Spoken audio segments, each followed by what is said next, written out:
Enrique Herrería, ex legislador y ex integrante del Tribunal Constitucional, sostiene que la situación actual de corrupción rampante descubierta por los papeles de Panamá obedece a la inoperancia de la función de transparencia y control social y a la cooperación de la función legislativa y de control político. Buenos días, bienvenido a Contacto Directo. Muchas gracias por su invitación, Alfredo. Su experiencia de legislador y juez constitucional la adquirió en la vigencia de la partidocracia que colapsó políticamente por escándalos de corrupción e impunidad. Pero en la partidocracia había lunares de honestidad para la creación de un compacto ambiente de impunidad. ¿Cómo influye que el principal poder real de la República sea un solo partido político? Porque la historia nos ha señalado que los partidos políticos únicos, cuando hay un discurso oficial, cuando se cooptan todos los poderes del Estado, es una garantía no solamente para que el resultado sea corrupción, sino garantizar la impunidad de todos los que estén involucrados en casos de corrupción. Por lo tanto, le voy a señalar una sola cosa. Yo tengo respeto por Rosana Alvarado, pero de la intervención que hace pocos minutos realizó ella aquí a sus preguntas, dijo una cosa que me parece interesante, que se están creando las condiciones desde el Estado para que los ciudadanos puedan presentar las denuncias de corrupción para así atacar la impunidad. Pero estamos viendo de que no hay esas condiciones normativas. Por ejemplo, la propia Corte Nacional de Justicia, la que preside el doctor Carlos Ramírez, dictó una resolución por la cual, contraviniendo doctrina procesal jurídica, ahora se permite que con la sola presentación de la denuncia en la fase de indagación previa, es decir, cuando no ha habido contradicción ni la suficiente prueba, se puede declarar una denuncia maliciosa y temeraria, como se ha hecho en muchos casos en el Ecuador, pero particularmente señalo. O sea que eso está vigente. Eso está vigente. Eso está dispuesto una resolución. Pero según la ley, según una resolución de la Corte, eso debe determinarlo en un juicio especial. En el año 2009, fíjese usted, yo decía el otro día en una entrevista que me hacían, que todo este proceso del correato, nada es improvisado, todo está absolutamente concatenado. En el año 2009, el Congresillo, dominado por la mayoría de Alianza País, en la cual estaba como presidente Fernando Cordero, hizo una reforma al Código de Procedimiento Penal, introduciendo la posibilidad de que se interprete por parte de la Corte Suprema de Justicia que en la etapa de indagación previa, es decir, cuando no se ha hecho la suficiente valoración de pruebas, cuando no ha habido la posibilidad de la contradicción, del principio de contradicción, se declare maliciosa y temeraria una denuncia. Es decir, eso es una forma de impedir de que se investigue la corrupción y además, en el caso de Cleber Jiménez y Fernando Villavicencio, de advertirles a todo aquel que presente una denuncia de corrupción contra un funcionario público, no solamente que no la vamos a procesar, sino que en la etapa de indagación previa la vamos a cerrar y vamos a señalarla como maliciosa y temeraria. O sea, por las consecuencias que trae. En la estrategia anticorrupción del gobierno debería constar que se descarte definitivamente esta disposición de la Corte, que por ejemplo la usa el vicepresidente de Glass, lo hizo el otro día en la Fiscalía contra las asambleístas, a las que califica de histéricas.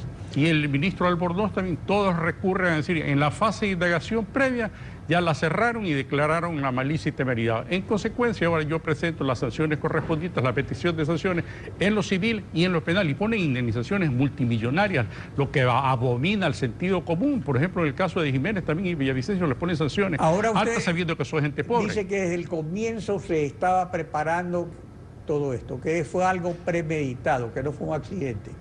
La verdad es que desde el comienzo, desde el primer año de gobierno, se eliminó, creo que fue una constituyente, el informe obligatorio de Contraloría previo a la contratación pública.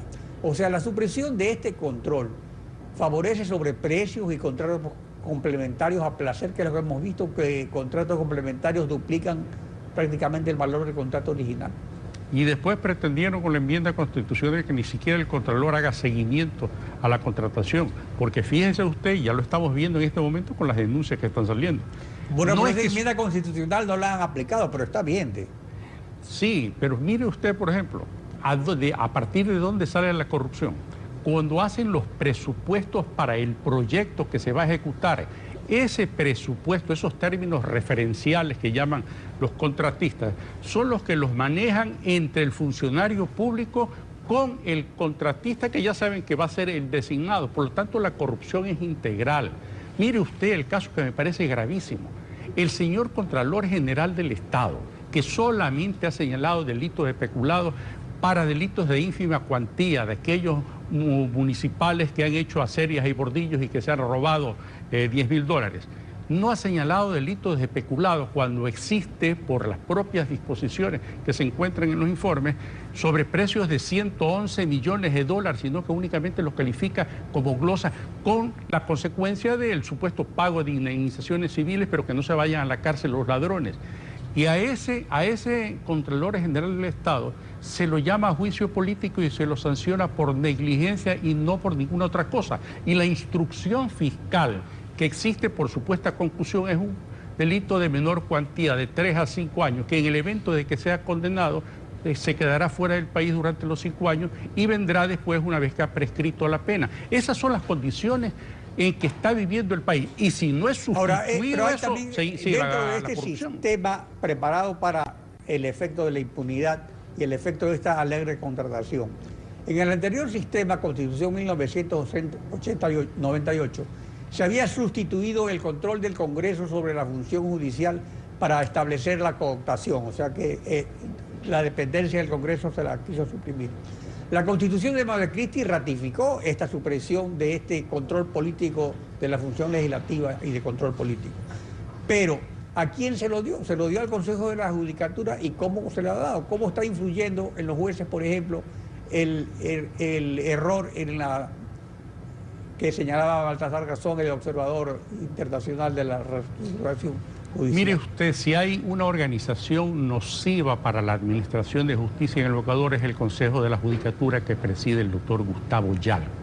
En el 2010 ellos introdujeron en la Ley Orgánica de la Función Judicial el llamado error inexcusable, que es una figura arbitraria de aplicación discrecional por parte del Consejo de la Judicatura, que no significa otra cosa que una intromisión de este órgano simplemente administrativo en las atribuciones jurisdiccionales de los jueces. Por lo tanto, los jueces, siempre que van a tomar una decisión, piensan o consultan el Consejo de la Judicatura y me irá a sancionar por esto, tengo que dictar una resolución para ser complaciente con las necesidades políticas o con intereses económicos de algún grupo. Por lo tanto, mientras esté este error inexcusable... El error inexcusable es el que ejerce el temor sobre los jueces, porque pueden ser sancionados. Ahora, pero ante esta situación, el presidente Lenín Moreno ha ofrecido una cirugía mayor contra la corrupción. ¿Cuál sería el medio más idóneo para esa cirugía? El presidente Lenín Moreno tiene un desafío histórico. Puede ser que pierda la oportunidad. Si él no le dice al país, en primer lugar, las condiciones económicas en que lo ha encontrado y además cómo se van a aplicar los correctivos necesarios.